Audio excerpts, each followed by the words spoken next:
One cannot help but feel flummoxed or dumbstruck by the defense panel's insistence the vice president's midnight rant was nothing but a mere response. If so, it was very serious and threatening, one by her verbiage and an even more by the impactful and chilling delivery. And as our Kenneth Pacienter adds, there's nothing to argue because the video speaks volumes.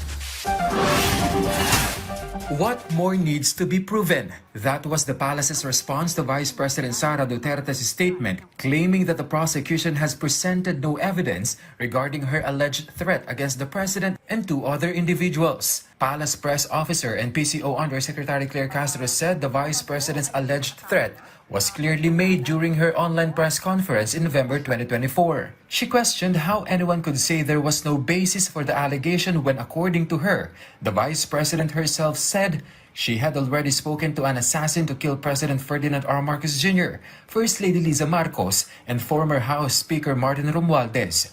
Ang mga pag-amin na ganito, ayon sa rules of court, kapag may pag-amin at gina-justify lamang nila dahil mismo ang abogado niya ang nag-justify kung bakit niya nasabi ang ganong klaseng mga salita, unconventional, hindi normal na pagkilos at pananalita o pag-react, ang burden of evidence ay nagsishift sa tao na umamin na siya ay magpapapatay. Ang prosecution sa totoo lamang ay hindi na dapat magbigay pa ng additional evidence dahil ang pag-amin na ito ay nanggaling mismo sa Vice Presidente.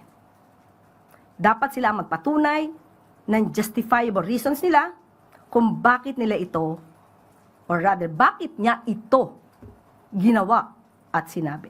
Castro also maintained that the vice president's remarks could not be dismissed as anything other than a threat. She added that the case goes beyond a simple grave threats complaint because it involves the president, making it a matter of national security. Malacanang also rejected the defense team's argument that the alleged threat was not directly conveyed to the president. Isang katawa-tawa ang ganyang mga pahayag. Unang-una, hindi ito lihim. Lahat ng tao halos nakapanood. Hindi na sa Pilipinas, kundi sa buong mundo. Ang grave threats, alam ng bawat Pilipino, ay nakukonsummate kapag yung taong binantaan ay nalaman ito. Ito ay live stream. Lahat tayo nakapanood dito. Hindi ba ito mapapanood mismo ng taong kanyang pinagbantaan? Again, hindi ito simpleng grave threats. Sa grave threats, kahit hindi kaharap yung taong pinagbantaan, basta nalaman niya, consummated ang crime. Uulitin natin, hindi ito simpleng grave threats. Ito ay mayroong kaugnayan sa national security ng ating bansa. Malacanang also distinguished the vice president's case from that of the public school teacher who was arrested after posting on Facebook that he would allegedly offer a 50 million peso reward to anyone who would kill former President Rodrigo Duterte. Castro argued that in the vice president's case, she allegedly admitted having spoken to someone and reaching an agreement, which she said clearly differentiates it from the teacher's case, where the allegation stemmed from a social media post offering a reward.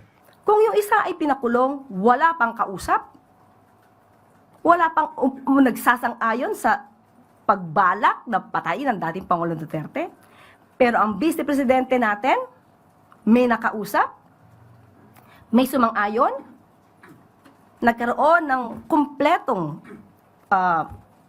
agreement, at ngayon ay ipagtatanggol ng ibang mga